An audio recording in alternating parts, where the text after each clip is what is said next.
on ABC Radio, Brisbane and Queensland.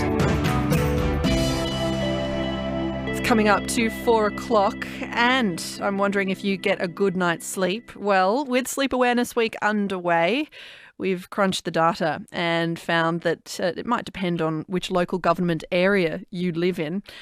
Aloni Beanu is the co-founder and CEO at Medical Sensory Solutions. Aloni, you've done a bit of a look at who's getting the best night's sleep in the southeast Queensland area.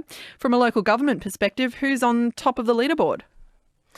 Thanks for having me on today, Catherine. On top of the leaderboard is actually Moreton, and they've got a fairly big lead over the rest of the other government areas. Moreton Bay Regional Council area has the best sleepers. Why might that be?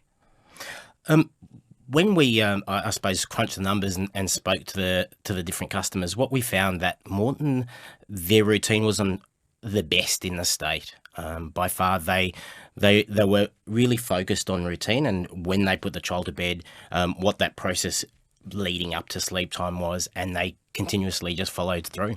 What about parents in the Redlands? On average, they seemed more stressed, according to your research. How does parents' stress affect their child and their sleep?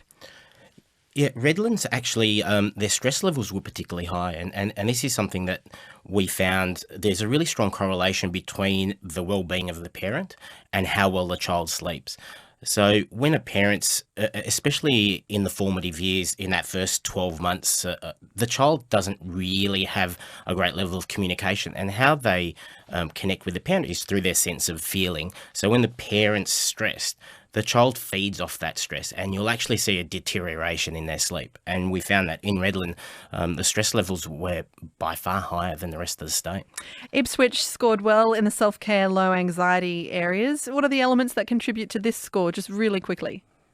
Yeah, really quickly. Self-care, it's not just about food. It's not just about exercise. It's about actually taking time for yourself. We find that when parents actually take some time out and look after themselves, that the child sleeps better. And it's really important. Again, parents, particularly mums, seem to focus all their energies on their child. And although that seems like the best way forward, it's not necessarily the case. You should really take some time out, even if it's just chilling with some Netflix or having a bath. Having a bath sounds like a wonderful way to begin. Aloni, thank you so much for your insight this afternoon.